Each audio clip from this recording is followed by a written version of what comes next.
we made it back to SEMA.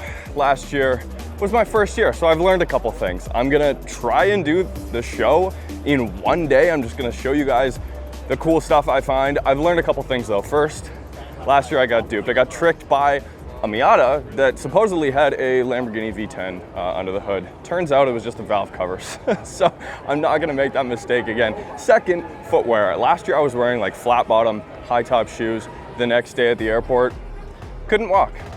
I'm not wearing like a step counter or whatever, but yeah, the amount of walking you do here is insane. So with that being said, I'm gonna try to avoid the EVs as a blanket statement.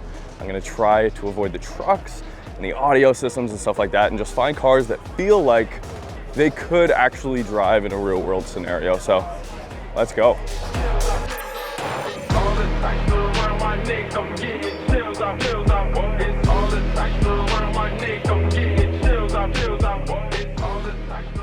Dang. This is Bisimoto's. I believe this was built by Bisimoto. It's a 935. And if we back up, basically, it's made to look like a die-cast model box. That is really cool. Look at that color on this S14. Now, I don't know if these are Volk Racing 21Cs. Yes, they are. This is like a recreation of, if you guys remember the Need for Speed Underground 2 cover, of that wheel on that cover. The name escapes me right now. They go for a lot of money if you could find them, but it's kind of like a modern rendition. Basically, the key giveaway are these kind of indents right here. They're a little bit thinner on the original wheels, and of course, I mean, I'm guessing Volk Racing makes them in a bunch of different sizes compared to the originals.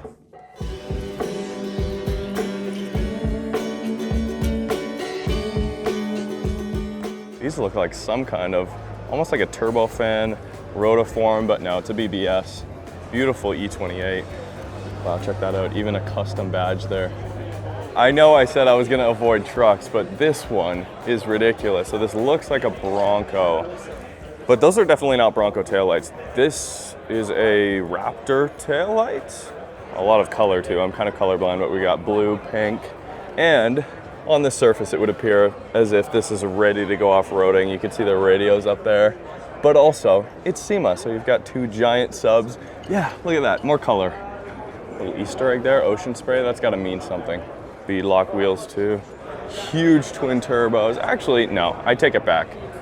Moderately sized twin turbos. That's gotta be at least a 70mm turbo there. External reservoirs. And it's built by Bisimoto. Fit not with a Coyote, but a twin turbo LS. I don't know about you, but this Raptor kit has me thinking two-door SUVs should make a comeback. Ooh, here we go, Yokosuka. Four-door too. So these, I believe, have a slightly longer wheelbase than the classic, the two-door Yokosukas. And they made, all in all, the original GTRs, which no, I don't think this is. We'll find out hopefully in a second. But they did not make any more than 2,000, about 1,800. And then of course the old school Watts on there. The houndstooth, wow. Custom upholstery. Okay, this is cool. I'm glad they didn't go for, you know, like a bright red or a bright blue. It's so easy at SEMA to do some kind of like Hot Wheels color scheme. I don't know.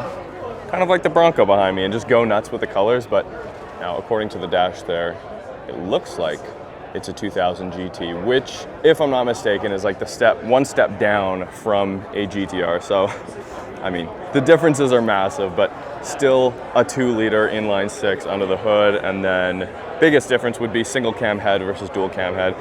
Maybe we can come back at some point, and if the owner's here, they might pop the hood. This actually looks like an original exhaust. Wow. You know what, you guys? I think this is just classic resto mod. It doesn't even look like anything really has been done to the bottom. I love this striping down here. It kind of, sedans, if they come in a coupe version, sedans have a tendency to look a little bit awkward, or can, because you have that coupe in the back of your mind, like, oh, this is what it could have looked like. But I just drove one for the first time a few days ago. You guys will see that video soon, but so that's why I'm kind of trying to compare. The one I drove was had at least a pretty close to a replica of a GTR kit, so it had the flares that the GTR comes with from factory. And the owner told me that the previous owner, or whoever had it originally that was modifying it in Japan, had actually completely cut these, and that's how they had attained the look of the original GTR. But okay, so here's a W108 Mercedes, I believe. Oh wow, dang, suicide doors. That is gangster.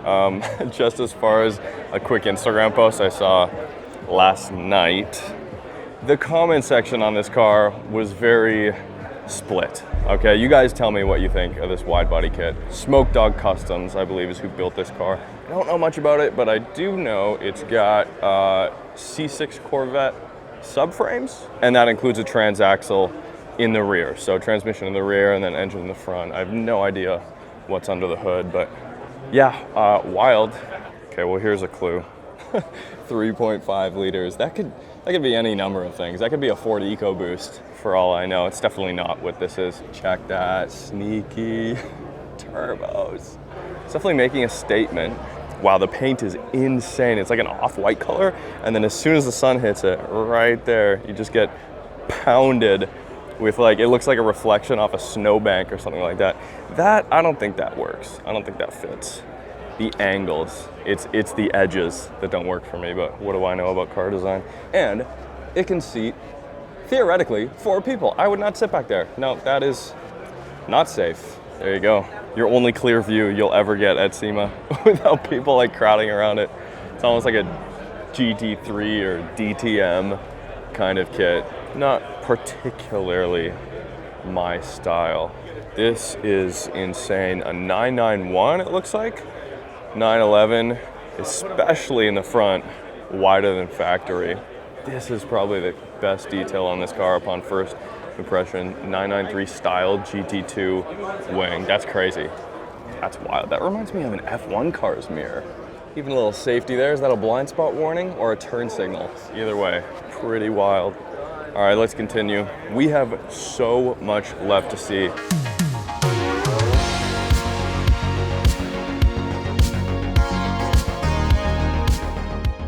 BMW E21, I believe so. And this is very clearly, I'm assuming it's not original because it's obviously highly modified. This is like IMSA.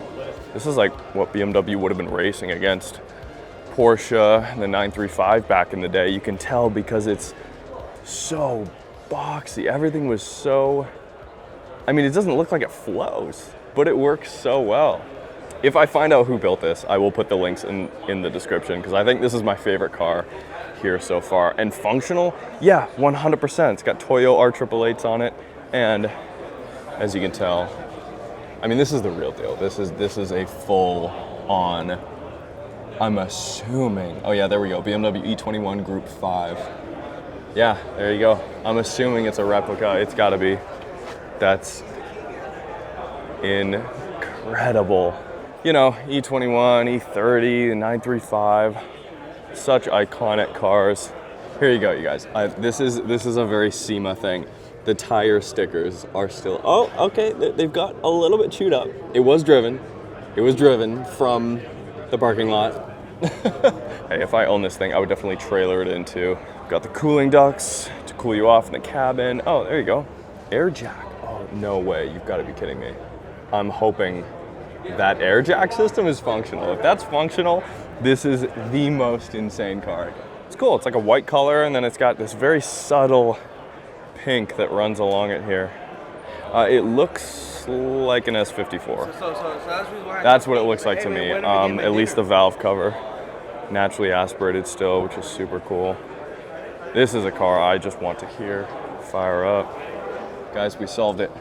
Air jacks right there. That's ridiculous. I'll try to get a better shot of that, but yeah. Oh, dang. Intakes here, very functional. Can't go wrong. First gen NA1 NSX, beautiful. What is this, Mark 1? No, Mark 1? You guys, if you can't tell, I'm not a VW enthusiast / purist at heart. I can appreciate them, especially when they have a VR6. God, this color is super cool. I love this color. This reminds me of Blue Serra. Ferrari color, Blue Serra, I believe, like on the 348s. Maybe the Testarossa as well came with that, but this one absolutely looks functional. Clean and fairly stock. I could go without the smoked taillights, that's just me. Tastefully done interior, wow. Plaid seats, you gotta go with the Recaros, the plaid seats, smaller kind of seats in here, whatever you can fit because it's a VW. CAE shifter, then you pop the hood. Ooh, I do like these accents too on the grille. By far, one of the best sounding engines out of Europe, especially for the time period, especially in a front engine transaxle setup. Big old turbo there. This one I believe is all-wheel drive. I believe I'm correct in saying this has a Haldex all-wheel drive system and a custom rear subframe. Just incredible.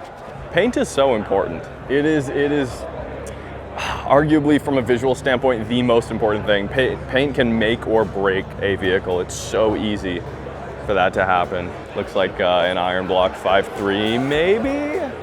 6.0 maybe, but ITB, so that's gonna sound unreal.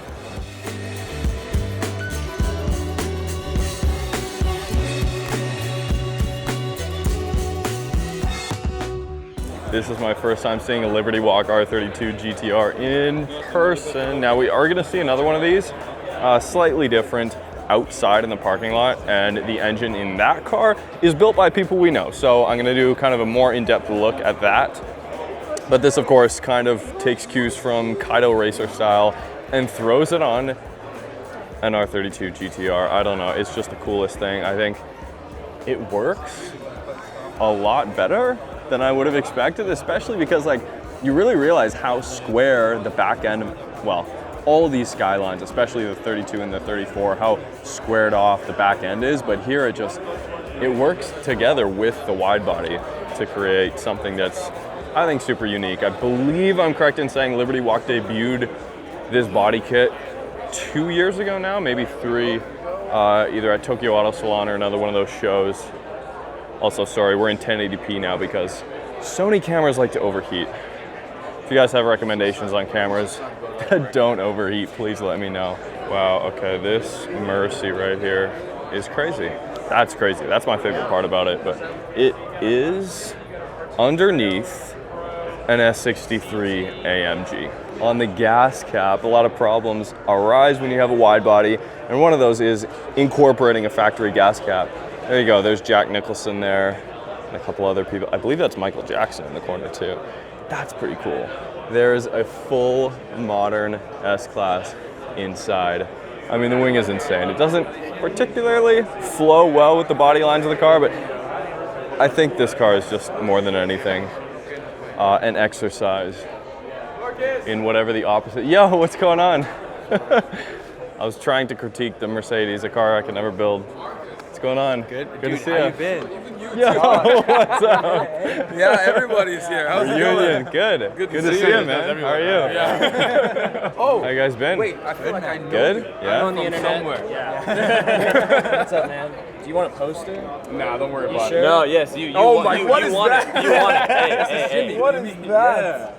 Oh my god. We were doing a meet and greet at the Quiznos. There is a story behind that. Oh, for is sure. there? Okay, yeah. I don't know. I'm just guessing. Oh, great. So I did my own meet and greet at the Quiznos in Okay. Central Hall. Yeah. Oh. You can put them in the. Yeah, like this. No. No, man. I drove my Sylvia all the way here. It's awesome. Oh, you have a silver. Yeah. S15, 14, 13, two-tone. That's my wedding. Hey, congrats. This year? You're gonna be in my video for a second. Oh, sure. You guys know Elvis. Oh, hello. We did a video not too long ago on a 510, Oh, which was so fun. good. How's your car doing? I don't want to keep you here too My long. Datsun, but, very yeah. good. I'm done designing the chassis. I am going to be getting it laser cut in probably a month, and then I will start putting it together. Nice. Hopefully. So it should go together like Legos, because technically I've designed the whole thing in CAD. You've scanned it, yeah, Yes, exactly. I just need a designer to design the body for me. So hopefully Right. it's gonna be somewhere here next year. We'll see how it goes, but excited. I'm yes. noticing a trend though. I forget which car exactly it was. One of these other cars has C6 subframes as well. Yeah, it's very popular. And the transaxle and everything. Yeah, like- it's easy to make it work. Yeah. I don't want to have to figure out suspension geometry. I don't want to have to figure out the engine. So LS, it's gonna probably have twin turbos. Yeah. So yeah. Easy setup.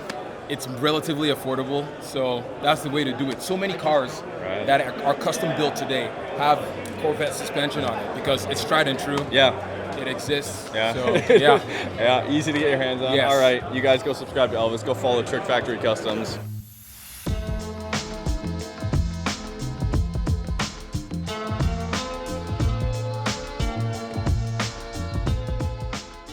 All right, you guys, Elvis and I came over here to the Hoonicorn, or not Hoonicorn, Hoonigan booth to find the V10 swapped S30. I mean, my question is, I just want to see the hood.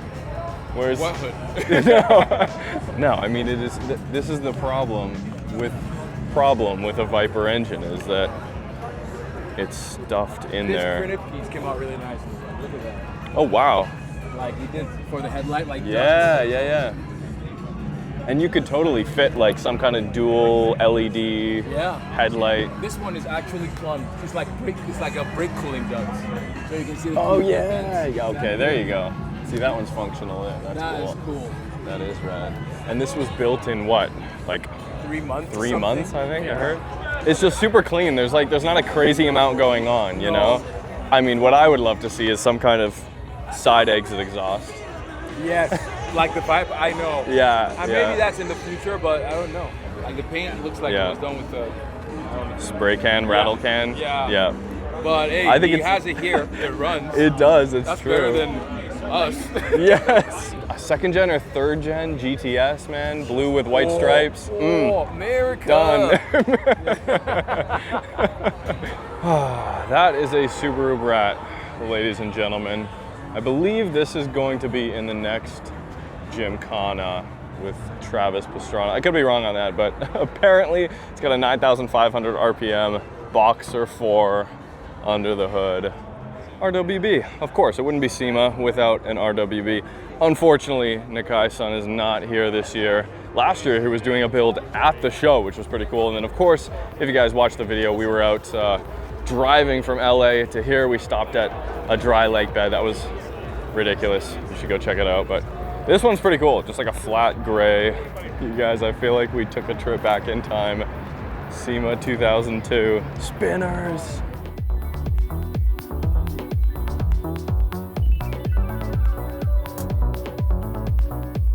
Okay, day 2. I failed my main objective. We're here the next morning. I got caught up talking with Elvis and some other friends, which is always good. That's like the main part of SEMA. You know, last year I wasn't sure if I was gonna come back for a second year, but now it's evident. I mean, it's the people, everybody's here. It's crazy. So let's go see what we can find. OS Geiken, OS 88, sequential under there, which is the same sequential that's in Charles' car. The one you saw on the channel a couple of months ago. M-Spec in Millennium Jade. Liberty Walk R32 GTR. What's special though is under the hood, it was built by our friends at Original Auto in LA. So when I was there a couple days ago shooting the R32 versus R33 comparison video, Chris took out a box and he's like, hey, check this out. Here's a 3D printed exhaust. And there it is right there. Pretty impressive. So I think it's stainless steel, I'm not too sure. It's pretty incredible what people can do nowadays. It does have a cool pattern to it. Just this kit, I think, works so well on the R32. And we saw the other one yesterday inside, but yeah, this is something that I think will stand the test of time. Kaido racer style. Rohana forged wheels, big Brembo brakes. And under the hood, of course, built by Chris, Pablo, and the guys over at Original Auto. I believe, well, it's an RB28, but I believe it's an HKS RB28 under there. 1,000 horsepower. It's got a Garrett G45, I believe it is, which is insane because that's way bigger, not way bigger, but slightly bigger than the turbo, the Garrett G40 that was in Charles' car with the RB31. So I'd imagine, yeah, a little bit laggy, just a little bit. But yeah, they were, I mean, driving this around the strip the other night. So there you go. I'm sure they did not drive it from Los Angeles to Vegas, but that is an incredible car. And the paint all in there. Oh, hello. Normally, I don't really care about DeLoreans. Back to the Future, sure. Cool movie, cool series of movies, but if I'm correct, this one, yes, there it is. This one's got a Ferrari V8 in the back. Insane. Okay, that's incredible. I don't know. I'm gonna guess this is from a 430, although that valve cover looks 458 to me. I saw a clip on Instagram though, it sounds incredible. And the best part is, it keeps the stock shape. It just keeps everything kind of looking factory. It's got some aftermarket LED headlights there, fuel tech. This mini truck kit is crazy. I think I've seen this before, but it kind of reminds me of the lines on Ferrari 348, Testarossa, that kind of stuff. And, oh, that's rad. There's like a clear engine cover to show you all 50 horsepower. Hey man, show what you got. Pretty sure I saw this car last year, 2-door Evo, when air jacks have become the norm. This first gen Golf is crazy. Looks like still a 6-speed manual too, right-hand drive. That's crazy. Time attack, hill climb type style. That's Fuguzzi. You guys probably know that car, built a few years ago. This is Sung Kang's latest car, Veilside 78. So Sung Kang actually drove this car from Los Angeles to Vegas. I know Larry Chen put out a video documenting that on his channel. I haven't watched it yet, we don't have time. There's no time right now. We are at the show. You guys have probably seen this car on Instagram before, built by Oil Stain Labs, sorry. This is cool, even like the period correct Goodyears on the back with the tire tread like that, inboard suspension. So that's the half 11, powered by an LS V8, but that's not quite exotic enough around here, so they've built this, the HF11, a custom carbon fiber tub and the option to spec either an EV powertrain or an NA flat 6 with a manual. The answer is obvious. Again, very similar, but totally different. You can see the inboard cantilevered suspension there as well, center exit exhaust, zero wasted space. Absolutely zero wasted space, no overhang, barely any overhang on the front, and you're sat right in the center there. And then of course, as much of the bodywork as possible is just wrapped around the driver to get the airflow where it needs to go. So HWA 190E Evo prototype, which is pretty cool. This color is giving me a little bit of Millennium Jade vibes. Not quite, I love the minimalism. It's very true to the original. The entire body's carbon, ridiculous, as you do with these resto mods now. Recreate the same car and strip out a lot of weight. Not only that, it's got a Mercedes twin turbo V6 under the hood and a 6-speed manual, but for weight distribution, it does have a rear transaxle. So much like Ferrari FF, C6 Corvette, something like that. So I'm actually wondering what they did to keep the shifting feel intact, you know, because whenever you have a setup where you've got a transaxle in the back where the actual transmission is, you need to run cables, or I would think so. In any scenario I've seen, you need to run cables, right? So a lot of people are like, okay, well, you either want a direct connection, like in a front engine, rear wheel drive car where you're directly connecting with the transmission, or some kind of shifting rods or something, but incredible car to look at. Now, the only argument for this would be, well, you may have wanted an NA engine. That's kind of the only argument, but I get why they did it. Over 500 horsepower. Of course, turbos, you can tune to the moon, make as much power as you want, really. So, okay, this one's got the best display, though. Another Liberty Walk R32 GTR. I'm not mad about it. I'm okay with it. Shout out, BC plates. Represent. We've got the least Marcus car at the entire show.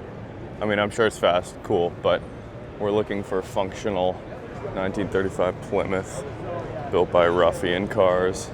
Okay, so it's got a Corvette stock car chassis underneath, and as far as I know, what they did is they basically preserved the original like paint and patina and scratches and stuff underneath all of this new body work, and then you've got the full custom fenders. I mean, this is insane. Don't burn yourself. Yeah, that is absolutely incredible. Like the mix, that's gotta be so tough to blend the modern stuff, modern materials, modern tech, and like modern seats and everything like that with the old school engine and what looked to be period correct tires. This is cool. This is like one of those cars I didn't expect really to see here. Well, you Fast and Furious nerds, I am one of them, but not as deep as some of you guys. Apparently, screen used Charger in Fast and Furious 9, not a Fast and Furious movie that I can recite all the words to like I can for the first four maybe. Yeah. Oh, there you go, you guys. 8.6 with the Pandem wide body kit. How do you guys feel about the two-tone? Purple door, blue car. I'm for it. Center locks. They look like legit center locks too. Oh, I love a good step lip. Chrome step lip with some color in the middle, but not too insane. Interior Recaros with the houndstooth. Kind of an old school 80s. You know, something you'd put in an air-cooled Porsche or a VW. 2.7 liter K-Series with a Honda S2000 6-speed transmission. That's what the sheet says. And an OS Geiken 6-speed transmission. This will be fun. And the turbo doesn't look so big where it's gonna be too leggy, especially the added displacement. 2.7 versus the factory 2 or 2.4, right? Nice. That's an efficient way to do SEMA, to be honest. All right, so Toyota USA actually has a huge booth at SEMA. Now, they're not showing any kind of prototypes or concepts, although this caught my eye. This is an old school Land Cruiser with the new twin turbo 3.4 liter V6 under the hood. That's pretty cool. For a lot of people, this one stole the show. Absolutely gorgeous. The Ring Brothers Aston Martin Octavia, loosely based on a 1971 DBS, but clearly only a few parts remain.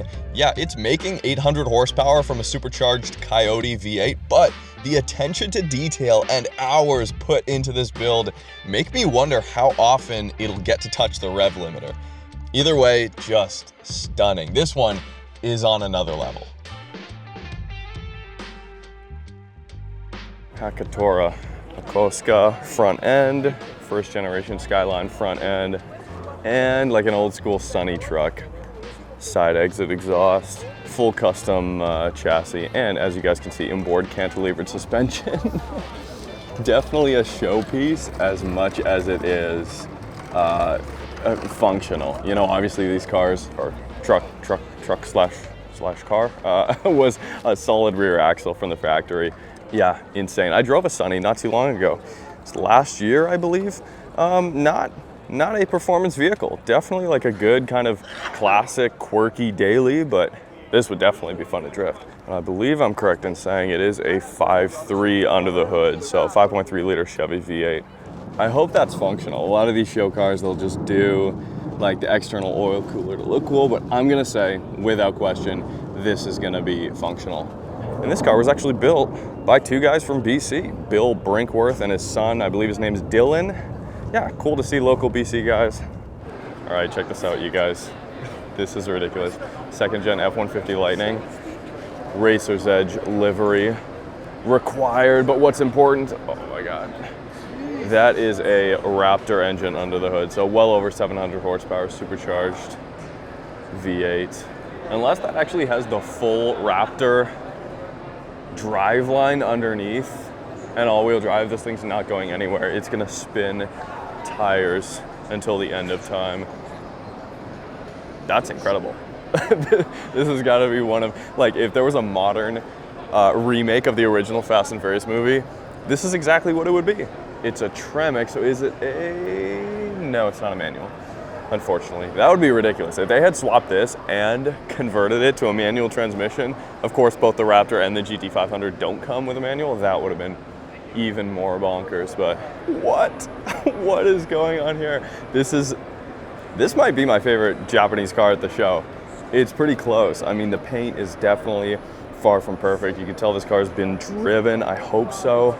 I mean, the main piece right here, Ferrari 360 V8, 3.6 liter V8 in a GC8 chassis with a replica 22B wide body on here. And if you look at the back, it's got an Impreza rear end. That's crazy. I want this in the middle, like Renault Clio kind of vibes, you know? See, I knew you guys, the paint wasn't perfect, not for lack of trying. It's because it was driven 3,500 miles to the SEMA show and built in the UK. Wow, that's cool. Okay, this is something I can get behind. RB26 in a Supra? Let me know what you guys think, B58 or RB26. I think the answer is very clear. Potentially less reliable, but that's cool. Here I am just forgetting one of my favorite cars of all time, 054 GT, big old supercharger. I remember when this car came out. I was just a kid, but 2005 at the Vancouver International Auto Show. Obviously now the car's 20 years old. Tough to believe. Speaks volumes to the original shape of the GT40, how well this car's aged. This could be, you know, a modern take on a classic design that Ford could release today. And yeah, I think it's gonna age way better than the, I guess, third gen, the V6 car.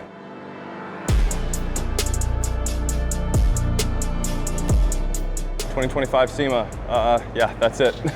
I'll leave you guys with that. I know I missed a lot of cars. There is so much to see here.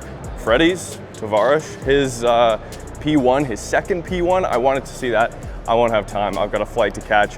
Hopefully you guys enjoyed it. Subscribe if you haven't already. Hit me up on Instagram if you haven't already. And next week is the beginning of all the videos I shot in LA. And hopefully you guys will enjoy it. And we're back to Canada for a little bit, and then we might be somewhere else in January. But you'll have to wait and see. See you then.